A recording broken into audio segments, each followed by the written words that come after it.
আল্লাহর নবী বলে ইগতানিম খমসান কবলা খমসিন শাবাবাকা কবলা হারামিক। বার্ধক্য আসার পূর্বে যৌবনকালকে সবসময় গনিমত মনে করার জন্য আল্লাহ নবী সাল্লাল্লাহু আলাইহি ওয়াসাল্লাম নির্দেশ দিয়েছেন যে তোমরা বার্ধক্য আসার পূর্বে তোমরা যৌবনকালকে গনিমত মনে করো, কেননা এই যৌবনকালের ইবাদত আল্লাহ তাআলা সবচেয়ে বেশি পছন্দ করে।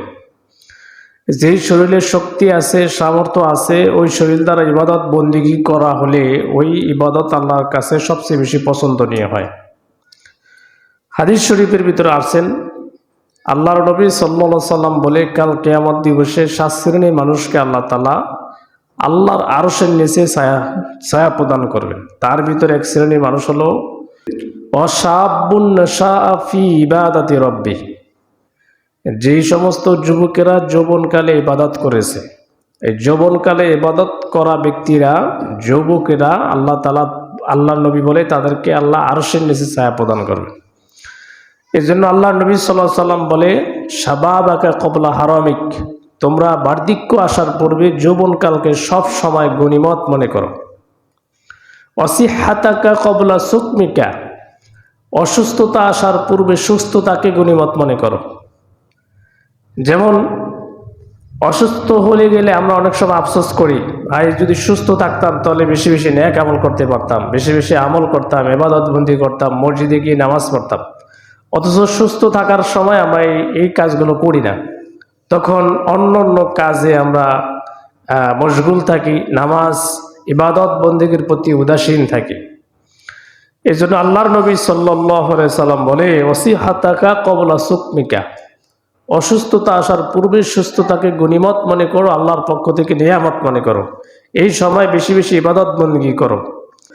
গিনাকা কবলা ফাকরিকা, দারিদ্রতা আসার পূর্বে ধনাঢ্যতাকে তোমরা প্রাধান্য দাও এবং গনিমত মনে করো। আজকে টাকা পয়সা আছে, আল্লাহর রাস্তায় দান করার যা কিছু প্রয়োজন করে নাও, কারণ আগামী দিন তুমি যে ফকির হয়ে যাইবা না এর কোনো নিশ্চয়তা নেই। এই জন্য টাকা সম্পত্তি আল্লাহ তাআলা আজকে দিয়েছে, আমাদের উচিত হচ্ছে এখন যা কিছু প্রয়োজন, এখন যতটুকু আখিরাতের উদ্দেশ্যে করা ততটুকু করা। আগামী দিনের খবর আমরা কেউ জানি না একমাত্র আল্লাহ তাআলা ছাড়া, আগামী দিন কি ঘটবে। তো আমরা অনেক সময় ভাবি যে আমার টাকা সম্পত্তি আরো বেশি হইলে আল্লাহর রাস্তায় দান করব, আরো 1 বছর হায়াত পেলে আরো অনেক কিছু সংগ্রহ করলে, পুঞ্জীভূত করতে পারলেই আমি হজ করব। কিন্তু এটা কখনো সম্ভব হবে এই গ্যারান্টি আপনার কাছে নাই, আল্লাহ তাআলা যদি না চায়।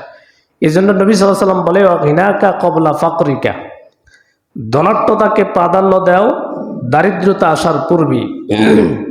অফারাগা কবলা শুগরিকা, এবং ব্যস্ততা আসার পূর্বেই অবসরতাকে, যখন অবসর থাকো সেই সময়টাকে প্রাধান্য দাও।